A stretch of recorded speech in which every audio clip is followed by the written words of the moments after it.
In this video, we uncover the chilling true stories of Texas teenagers who went from honor students and promising cadets to convicted killers.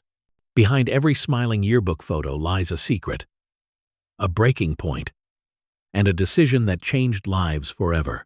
From love-fueled vengeance to cold-blooded obsession, these are the teens who crossed the line from angel to evil and never looked back. 1. Peyton Shane Allen was 18 years old when his father, Brandon Lee Allen, was found dead in the family's home near the small community of Anton in Hockley County, Texas. Relatives had grown worried when Brandon did not arrive at a planned gathering in San Antonio and asked for a welfare check. A neighbor entered the house and discovered Brandon in the living room with a fatal injury consistent with a single gunshot. Peyton grew up in a family that, by multiple accounts, struggled with his developmental and learning challenges. His mother later said he had autistic tendencies, and court proceedings would explore his intellectual limits alongside his capacity to understand right and wrong. Friends and caregivers described escalating behavior before the shooting, including episodes of yelling and, at one point, hiding weapons. These details shaped how the community and, later, a jury understood the household's tensions in the months leading up to the crime. According to investigators, the sequence of events began when Brandon did not appear at the family event. After the neighbor's discovery, deputies obtained a warrant and began looking for Peyton. They pinged his phone, located him in the Lubbock area, and brought him in for questioning. In an initial interview, he gave a story about hearing a loud sound, calling out, and getting no answer. During a subsequent interview, he admitted to shooting his father. He was then arrested and charged with murder. At the time of his arrest, he was still a teenager who had not graduated from high school. As the case moved slowly through the courts, the central question became Peyton's mental state at the time of the shooting, and whether he understood the nature of his actions. 2 psychologists evaluated him. One testified that Peyton showed mild intellectual disability with autistic patterns, but did not meet the legal threshold for insanity, pointing to his actions after the shooting as evidence that he knew his conduct was wrong. Another strand of testimony described Peyton's fear of his father, including claims that previous assaults had caused him to lose consciousness on several occasions. In early March of the year 2022, a jury in Hockley County heard the competing narratives: a son shaped by disability and fear versus a defendant who, in the state's view, chose to kill his father while the man was at rest. Reporters noted that jurors deliberated for nearly 5 hours before returning a guilty verdict. The following day, the court imposed a sentence of 47 years in the Texas Department of Criminal Justice and assessed a fine of $4,000. The sheriff's office publicly acknowledged the cooperation among local authorities and the Texas Rangers that led to the conviction. Psychologically, the picture that emerges is of a young man with documented developmental limitations, anxiety, and fear within the parent-child relationship, but whose conduct during and after the offense persuaded experts in the jury that he understood the wrongfulness of his actions. That conclusion, coupled with his admissions during interrogation, undercut the insanity defense and shaped the outcome at trial.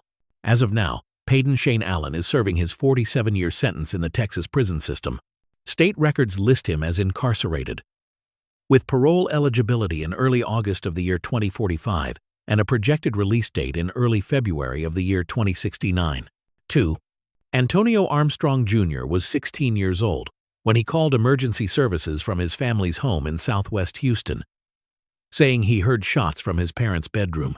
Officers arrived to a quiet house where the alarm system was still armed, and inside they found Antonio Armstrong Sr., a former professional football player and gym owner, and his wife, Dawn, gravely wounded in their bed. In the days that followed, investigators focused on the teen whose life had, until then, been defined by church, sports, a close-knit family, and the expectations that come with a famous father. By that summer, the public image of an all-American household had begun to crack. Text messages later shown in court revealed tension over school performance, curfews, and trust. Family members described a change in AJ's behavior, conflicts at home, rule-breaking, and a widening distance between parents and son. Prosecutors would tell jurors that, days before the shootings, a small fire was set on the stairwell near the parents' room. and that the murder weapon had been test-fired through bedding in AJ's room.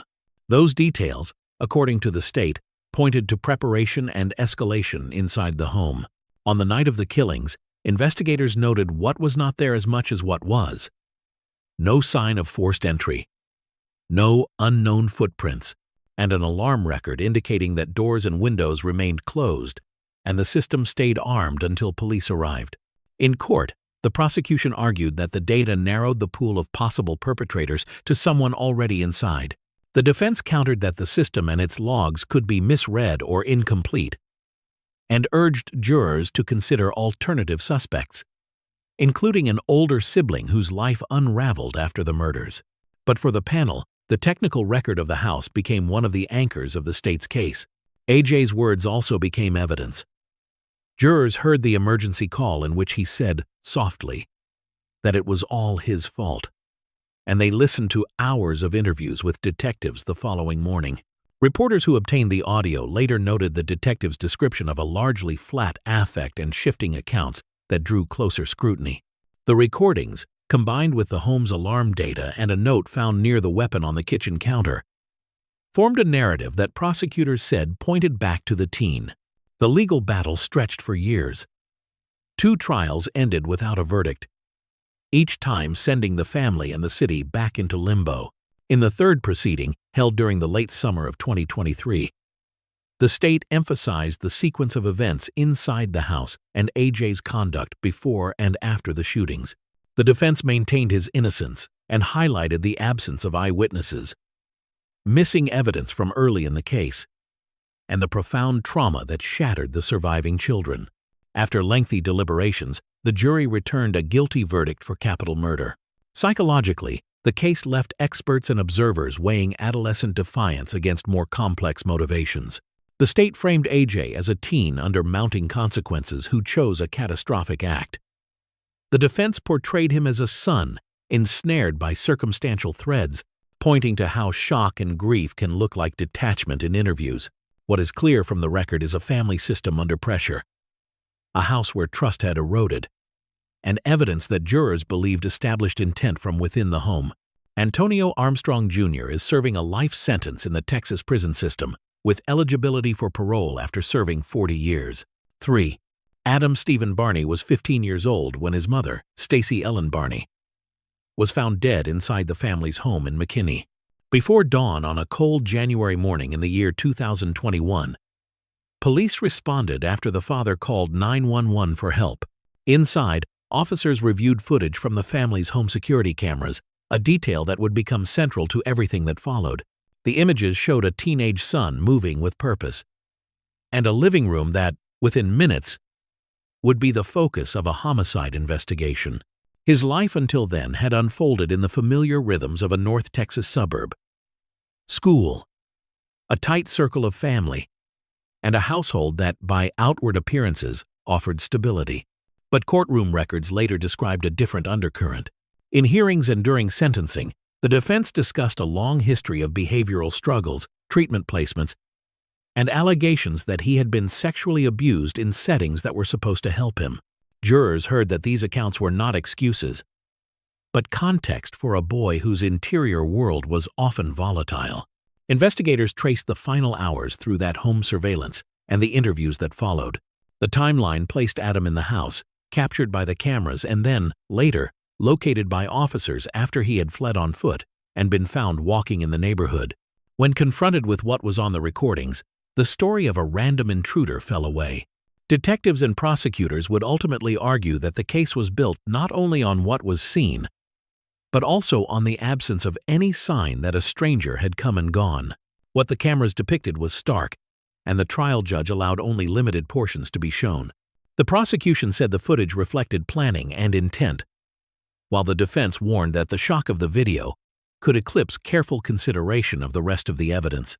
Jurors heard that Adam's father, unaware of what had just happened, encountered his son and was then attacked and left injured, a sequence that prosecutors pointed to as proof of escalating danger within the home. Through it all, the names of the people involved were spoken with care: a mother lost, a father who survived, and a teenager whose actions would be judged by adults in a courtroom. As the legal process advanced, two themes emerged. The state presented a portrait of persistent aggression and manipulation, citing prior incidents and writings that suggested violent ideation from a young age. A forensic psychologist testified about traits consistent with psychopathy, a clinical framing that, for jurors, weighed against the argument that this was an impulsive, incomprehensible act. The defense asked the panel to see a traumatized 15-year-old whose life had been shaped by pain and instability, and urged them to consider how those experiences might distort judgment. The sentencing phase placed the family's grief at the center. Relatives and community members described Stacey Ellen Barney's life, her work as a mother, and the ordinary scenes of a house now defined by absence. The prosecutor argued for the harshest available punishment. The defense pleaded for the possibility that treatment and time could alter a young offender's path. After hours of deliberation, the jury returned its decision. Adam Stephen Barney pleaded guilty to murder and received a life sentence with the possibility of parole after 30 years, along with a fine of $10,000. He is incarcerated in the Texas prison system. 4. Napoleon Beasley was 17 years old when a late evening in Tyler turned a high-achieving senior into the focus of a statewide manhunt. Investigators later said he had followed John and Bobby Ludig to their home and confronted them in the family garage during an attempted carjacking. John Ludig, a respected oilman and community figure, was the father of federal judge J. Michael Ludig. The connection drew national attention from the first hours of the case. Until that spring, Beasley was known in Grapeland for athletics, church, and student leadership. Friends and teachers described a polite teenager with ambition. Prosecutors countered with evidence that he had begun running with older acquaintances from outside his circle. Those dual portraits promise on one hand, dangerous bravado on the other, would shadow the story from arrest through appeals. According to court records and contemporaneous reporting, the confrontation unfolded in the Ludig's garage. Bobby survived by remaining still. John was mortally wounded. Beasley fled in the couple's Mercedes but abandoned it blocks away. Within weeks, agents linked Beasley and two brothers, Cedric and Donald Coleman, to the crime. The Coleman brothers later pleaded in separate proceedings. Beasley faced a capital murder charge in Smith County. From the start, the legal fight turned on more than proof of guilt. The defense stressed that Beasley was a minor at the time, urging mercy and citing international norms on juvenile punishment. Human rights groups pressed for clemency on the same grounds. The state answered that Texas law then permitted capital punishment for 17-year-old offenders and argued that the planning, the pursuit of the car, and Beasley's conduct afterward showed adult culpability. The first trial concluded with a death sentence. Then came years of appeals and a string of high-profile, last-minute rulings. When the case reached the United States Supreme Court the first time, 3 justices recused themselves because of ties to Judge Ludig, leaving 6 to consider an emergency stay. The divided court deadlocked, allowing Texas to proceed while state courts reviewed other issues. Days later, the Texas Court of Criminal Appeals granted a temporary stay only hours before a scheduled execution, extending a legal limbo that would last into the following year. The controversy deepened as advocates and officials weighed in. Human Rights Watch and others publicly urged commutation because Beasley had been under 18. At the same time, Governor Rick Perry declined to stop the execution, saying the law required accountability even for 17-year-old offenders. In late May of the year 2002, after further petitions were denied, including a final request to the Supreme Court, Texas carried out the sentence by lethal injection at the Huntsville unit. Psychologically, the record reflects the clash between adolescence and agency. Supporters pointed to a teenager navigating divided social worlds and seeking acceptance from older, risk-taking peers. The prosecution emphasized purposeful pursuit of a luxury car, the use of a firearm, and flight behaviors a jury read as awareness of consequences. The case became a national touchstone for debates about adolescent judgment, future dangerousness, and how the justice system should treat those who are not yet adults when they commit adult crimes. Napoleon Beasley was executed in Texas in late May of the year 2002. He was 17 at the time of the offense, and by the time sentence was carried out, in his mid-20s. 5. Paris Lee Bennett was 13 years old when he phoned emergency services from his family's home in Abilene and calmly described what he had done to his little sister, Ella. In the hours before that call, he had persuaded a babysitter that their mother, Charity, was on her way back, sending the sitter home and leaving the siblings alone. The case stunned a community that knew Paris as articulate, exceptionally bright, and outwardly dutiful. Reporters and investigators would later frame that contradiction as the heart of this tragedy. A gifted child whose choices destroyed his own family, Paris grew up with praise for his intelligence and poise. Teachers and neighbors remembered a boy who seemed older than his years. Clinical evaluations later noted unusually high cognitive ability. Yet beneath the polished surface, there were tensions with his mother, a history of rule testing, and an undercurrent of resentment that Paris himself, in later interviews, would characterize as a hot, flaming ball of wrath. He would eventually say that the act was meant to punish his mother in the most devastating way possible.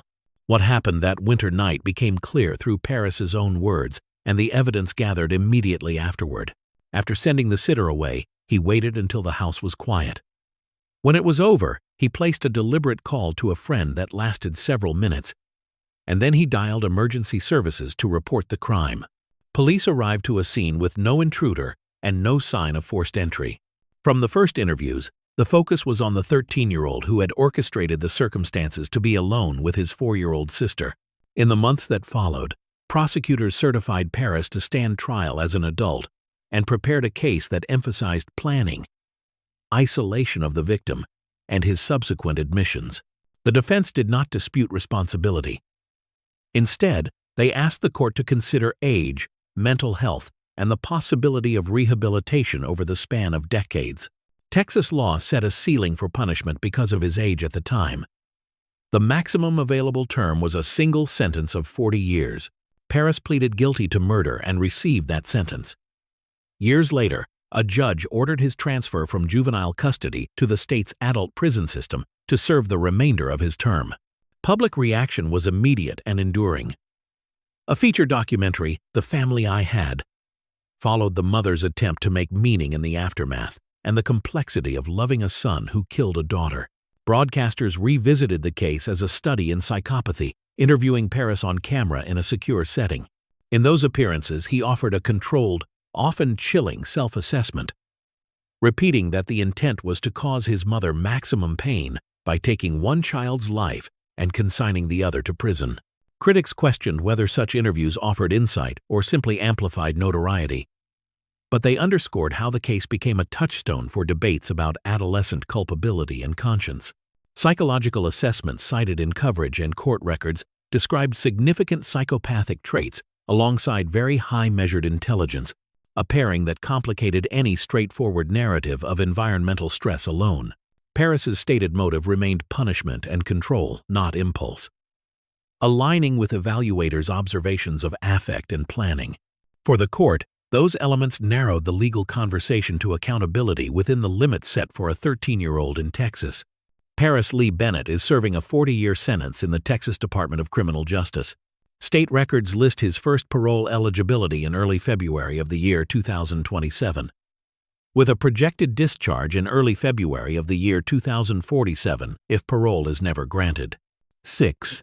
Erin Michelle Caffey was 15 years old when she began a relationship her parents opposed, and 16 when prosecutors said she turned that conflict into a plan that destroyed almost her entire family. She grew up in a small East Texas church community where she sang with her parents and 2 younger brothers. And by most accounts, she was a polite, sheltered teenager whose world revolved around school, choir, and friends. That image fractured in early spring when her boyfriend, Charlie James Wilkinson, and his friend, Charles Allen Wade, entered the family's rural home while Erin waited outside with Wade's girlfriend, Bobby Johnson. The only survivor was her father, Terry. What pulled a pastor's daughter into the center of a capital case? Friends and investigators said the turning point was a house rule. After Erin's parents discovered troubling content on her boyfriend's social media and told her to stop seeing him, resentment deepened. Texts and interviews later supported the state's position that Aaron and Wilkinson discussed a plan for weeks. A detail that prosecutors argued showed preparation rather than impulse. Reporters covering the case described a family that had once seemed close and a teenager whose choices had shifted rapidly in the months before the crime. In the first hours after the attack, deputies arrived to a burning home in the Alba Emery area. Terry Caffey, gravely wounded, made it out alive and reached help, telling responders that intruders had come in the night. The scene and surviving accounts quickly led investigators to Aaron's circle, and by the following days, 4 suspects were identified and charged. Local coverage at the time emphasized that Aaron, though a minor, would face adult charges in Rains County. As the legal process unfolded, the case narrowed to 2 central questions: planning and intent. The state presented phone records and witness statements to show that Aaron orchestrated the events and waited nearby while the others went inside. The defense would later argue that she was an impressionable teenager under the sway of an older boyfriend. But prosecutors cited earlier conversations in which she had voiced wanting her family gone, framing her role as leadership rather than submission. The emotional weight of the proceedings rested heavily on Terry Caffey, who addressed the court and, despite his loss, asked that the death penalty be taken off the table for the 2 adult gunmen. Sentences reflected those competing narratives. Charlie Wilkinson and Charles Wade accepted pleas to life imprisonment without the possibility of parole. Bobby Johnson, who did not enter the house, received a lengthy term with parole eligibility after a substantial span of years. Aaron Caffey pleaded guilty to 2 life terms. Because she was 16 at the time of the crime, Texas law made her eligible for parole at an older age, rather than imposing life without parole. National outlets reported that she would be eligible for parole when she is 59 years old. Psychologically, the record and later interviews painted a picture of teenage infatuation hardening into grievance. Commentators and clinicians who discussed the case in broadcast and print focused on the gulf between Aaron's outwardly compliant persona and the purposeful planning the state described, noting risk factors common in adolescent offending: romantic isolation, secrecy, and escalating defiance. Yet courts centered on verifiable behavior, communications, coordination, and what each person did or did not do inside the home rather than on speculative pathology. Aaron Michelle Caffey is serving life sentences in the Texas Department of Criminal Justice, and under the plea agreement reported by the Associated Press, will be eligible for parole in her late 50s. Zevon Jesus Francisco Campos Jr. was 15 years old and a student in South Houston when his girlfriend, Karen Perez, disappeared after leaving school. Classmates knew them as a young couple who argued and reconciled, a familiar story in hallways and lunchrooms. But in late spring, surveillance video showed the pair leaving a neighborhood taqueria and walking toward an abandoned apartment complex across from the high school. Within days, searchers found Karen's body inside that property, turning a missing person call into a homicide investigation. Campos's family life and friendships painted a conflicted picture. At home, he was the teen's son who still relied on his father for rides and advice. Among peers, he could be defiant, protective, and easily pulled into drama. Investigators would later testify that he pressured Karen to skip class that afternoon, and that their path from the taqueria to the empty building was deliberate, not accidental. Those details, pieced together from cameras and witnesses, undercut any suggestion that the encounter was spontaneous. What happened inside the vacant unit emerged from evidence recovered almost immediately. Detectives obtained Campos's phone and found images and a recording made during the assault and killing. The material was disturbing, but in court it served a different purpose: a minute-by-minute timeline that prosecutors used to establish planning, intent, and identity. According to reporters in the courtroom, jurors also heard that some peers received images after the fact and did not alert authorities, a failure that weighed heavily on the community.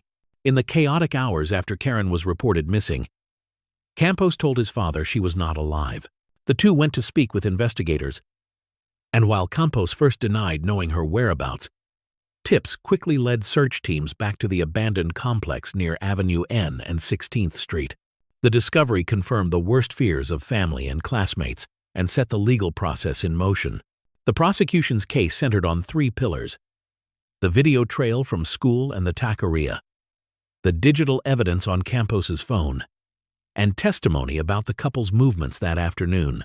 Over a trial that lasted nearly a week, jurors watched and listened to material that the judge allowed in limited form. Reporters noted the prosecutor's statement that some recordings would stay with her for the rest of her life, not for shock value, but because they captured the victim's voice and the reality of what occurred. After less than a day of deliberation, the jury returned a verdict of capital murder. Psychologically, coverage of the case has focused less on clinical labels and more on adolescent dynamics that turned volatile. Possessiveness, escalating conflict, the power imbalance that can exist even in teen relationships, and the role of peer silence after the crime. Forensic proof left little room for alternative narratives. In appellate filings, Campos's lawyers challenged jurisdiction and other legal issues, but a Texas appeals court affirmed the conviction, leaving the trial record intact.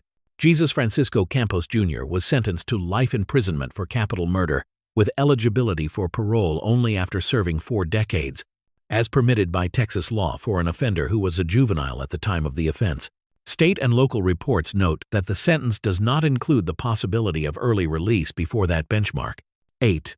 Robert Lynn Gonzalez was 15 years old, a high school sophomore in Frisco, when a late-night plan left one parent dead and another gravely wounded. Prosecutors said he acted for his girlfriend, Chrissy Lynn Caldwell, who told him her parents were the obstacle to their relationship. In the early spring of 1992, shots rang out inside the Caldwell home as the couple slept. Rosalind Caldwell did not survive. Vernon "Buzz" Caldwell did. In the days that followed, suspicion focused on a teenage romance that had turned into a conspiracy. Bobby's world until then looked like many North Texas teen lives. School, football games, borrowed cars, long phone calls. Chrissy's life appeared even more conventional: church, friends, a tight family, but under the surface, investigators later testified, she insisted she was mistreated at home and pushed Bobby toward a violent solution. In court and in later reporting, no independent evidence supported her claims of abuse. What emerged instead was a pattern of secret meetings, angry notes, and escalating defiance that strained the household. According to the state's timeline, the crime occurred just after midnight in early March of 1992. The gunman entered the Frisco house while the Caldwells slept, fired on both parents, and fled into the dark. There was no public claim of a break-in gone wrong. No ransom demand, only a quiet street and a family destroyed. Within hours, detectives turned to the teenagers. Phone records and interviews pulled together a picture of planning rather than impulse. And by late spring, both Bobby and Chrissy were in custody. The legal case unfolded on 2 tracks: solicitation against Chrissy and capital counts against Bobby. A Rains and Collin County narrative, retold for decades, centered on a motive as old as Shakespeare young love against parental rules, updated by secret calls and rides across suburbia. Jurors in Chrissy's trial heard testimony that she urged Bobby to get rid of her parents because they opposed the relationship. They found her guilty of soliciting the murders and sentenced her to life imprisonment. The appellate court later affirmed, noting the evidence that she sought the deaths of both her mother and her father. Bobby, certified to stand trial as an adult, faced capital charges tied to the shooting inside the bedroom. In filings years later, courts recounted that the juvenile judge found probable cause to believe he had committed capital murder and attempted capital murder, leading to adult prosecution. Ultimately, he received a life sentence. Coverage since then, news features, a documentary episode, and a newspaper series following Buzz Caldwell's struggle with grief, has emphasized that both teens received life terms with parole eligibility set decades later. Psychological readings of the case point to the combustible mix of adolescent intensity and manipulation. Friends remembered Bobby as impressionable and eager to please. Reporters later quoted Buzz describing how his anger at the time fueled his cooperation with prosecutors. With distance, he has wrestled publicly with forgiveness, even as he maintains that choices have consequences. Clinicians who discussed the case in media did not diagnose Bobby on the record. Instead, they highlighted risk factors common in peer-driven crimes: romantic isolation, loyalty tests, and black-and-white thinking that can eclipse empathy when teens feel cornered. Today, Texas prison records and contemporary reports indicate that Robert Lynn Gonzalez is serving a life sentence in the state system, with parole eligibility set for late June of the year 2028. Chrissy Lynn Caldwell is also serving a life sentence, with her first parole eligibility listed as late June of the year 2027. Both remain incarcerated. 9. Kevin Jazriel Davis was 17 years old in Corpus Christi, Texas, a high school-age son living with his mother, Kimberly Hill. To neighbors and extended family, she was steady and devoted. To him, she was the person who kept the home running and tried to steer him toward ordinary goals. In late March of the year 2014, that ordinary picture collapsed. After a night marked by rising tension inside their apartment off Costeries Road, Kimberly was found dead and her son was in police custody. A case that stunned even seasoned local investigators. In the months that followed, a portrait emerged of a teenager who, by his own account, had become fixated on dark, violent thoughts. Detectives recorded a lengthy station house interview in which he spoke flatly about his mindset and said he knew the difference between right and wrong. Prosecutors later told jurors that medical experts did not diagnose him with a psychotic disorder. In their view, his statements showed awareness, intent, and a chilling absence of empathy rather than illness. The recorded interview, played in court, became the backbone of the state's case and of public understanding of his motives. According to investigators and courtroom testimony, the killing occurred inside the family's living room. The account presented at trial was that he first tried to restrain his mother and then used a hammer, inflicting fatal injuries. Afterward, he left details for detectives that would never be appropriate to repeat for broadcast. It is enough to say that he admitted to a post-mortem sexual assault, which prosecutors referenced in open court without displaying graphic imagery. The next day, he contacted authorities and confessed, and police recovered evidence consistent with his statements.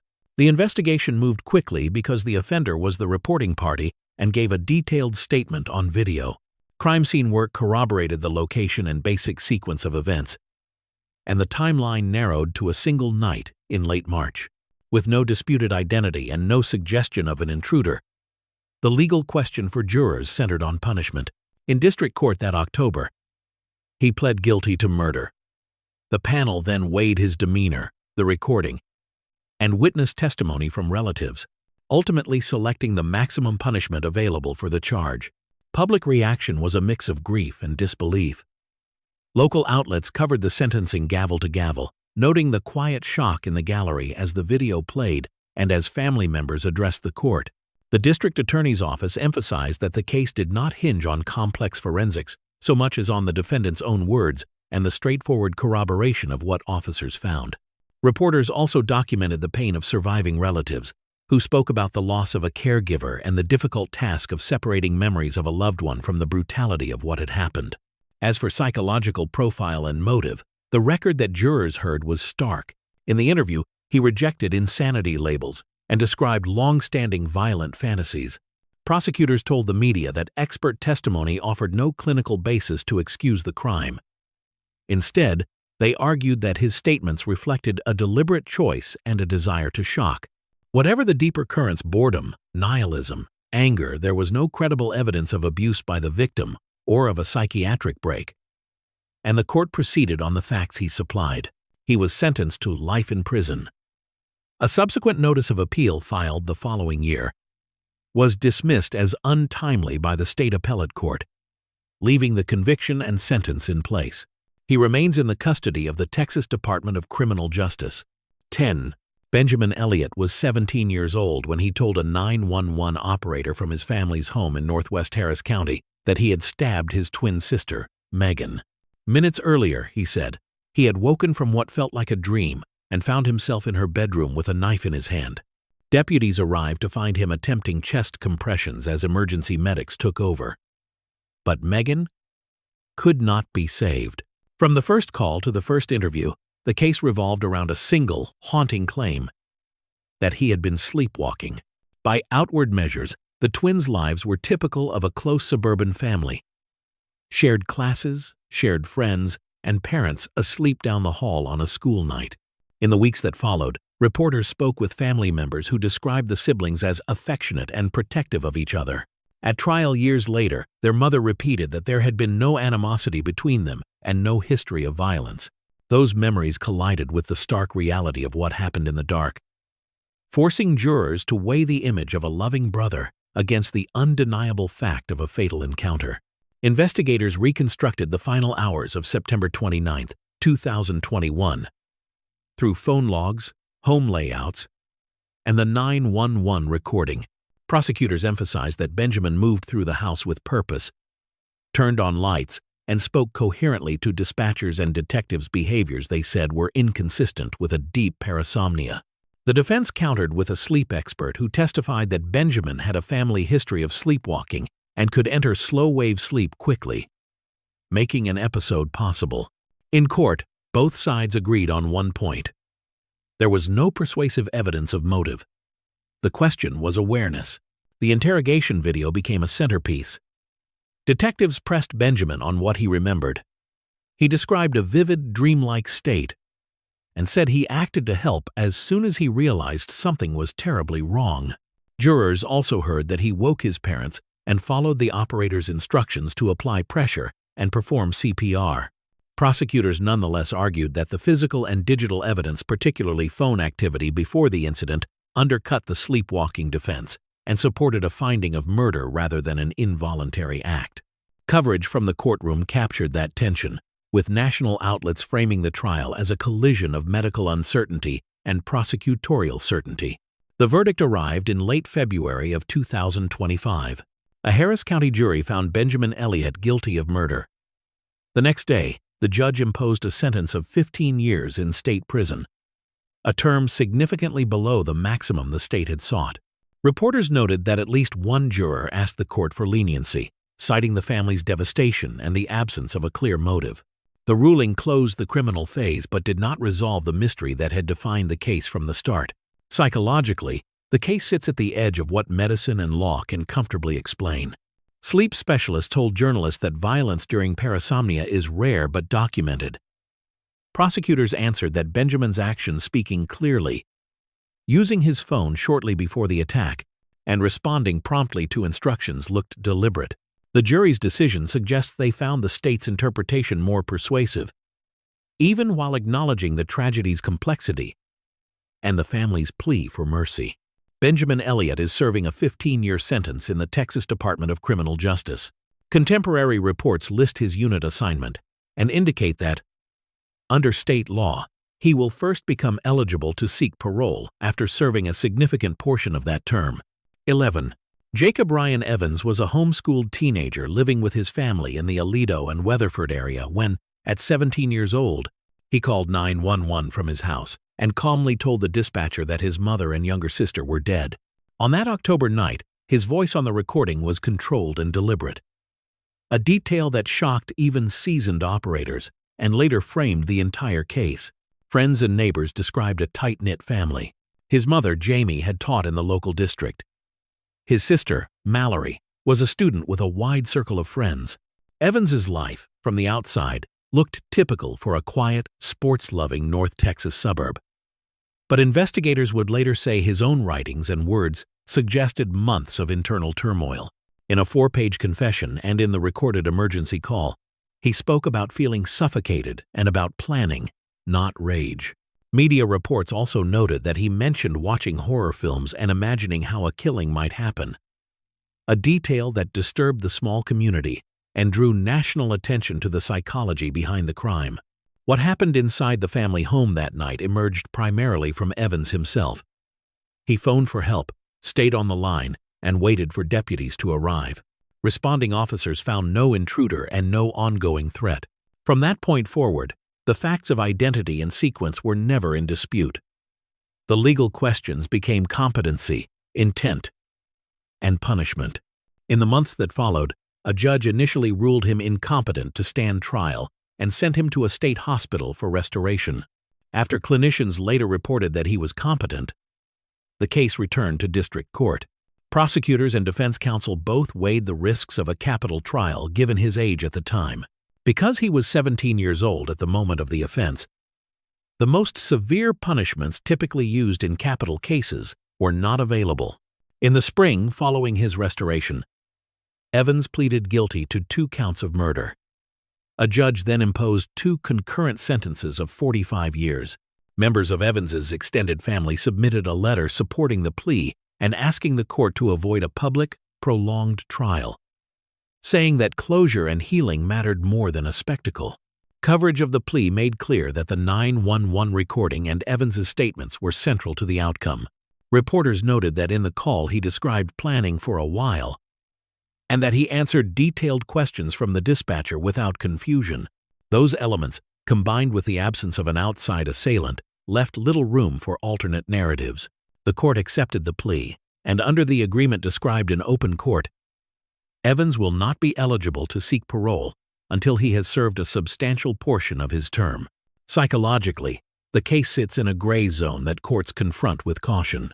Prosecutors told the press that his statements showed awareness of right and wrong.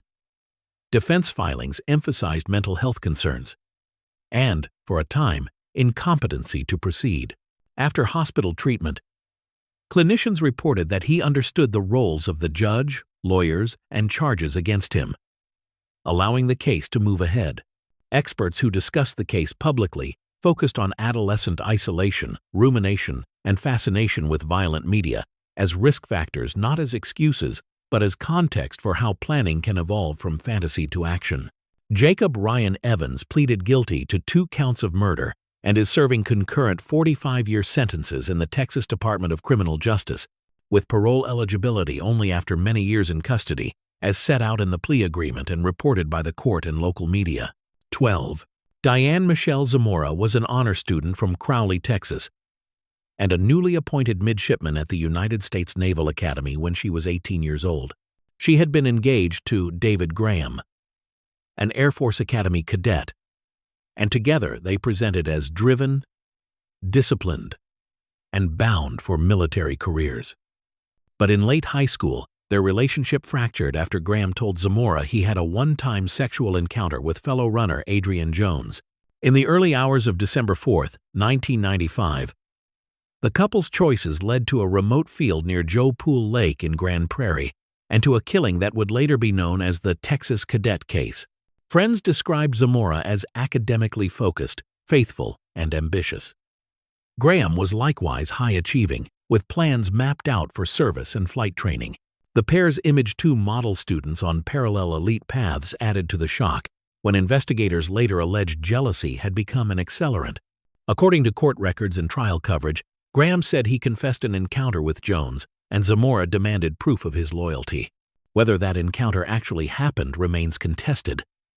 Investigators and later reporting indicated it may have been invented, even as Graham would ultimately say his original confession was accurate. On the night in question, Graham arranged to pick up Jones, while Zamora hid in the hatch of her car. According to their statements, they drove to an isolated area.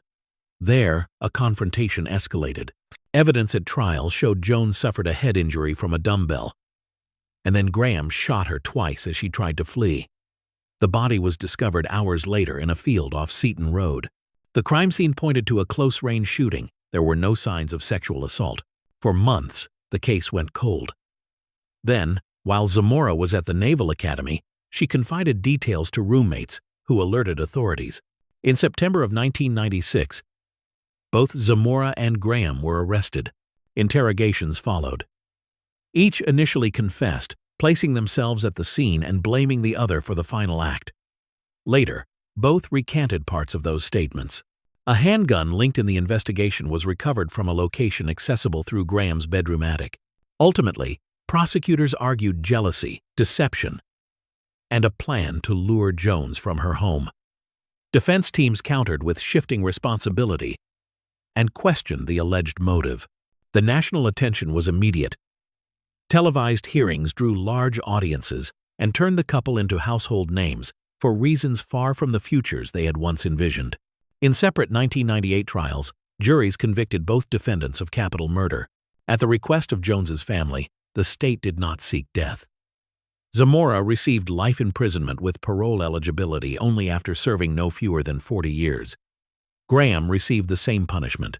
Appeals over the years have addressed custody status and conditions but did not unsettle the core verdicts. Psychologically, experts and reporters have framed the dynamic as an intense, possessive bond that curdled under perceived betrayal, rather than a complex psychosis. Graham's own typed statement from the era used the language of wounded pride and vengeance, while later accounts emphasized how quickly a high-achieving teenage romance veered into catastrophic decision-making. The prosecution's theory cast Zamora as the aggrieved partner whose anger demanded a fatal proof of devotion. The defense pressed the inverse, portraying her as a witness or a victim of Graham's control. The jury weighed those narratives against the physical evidence and the pair's admissions.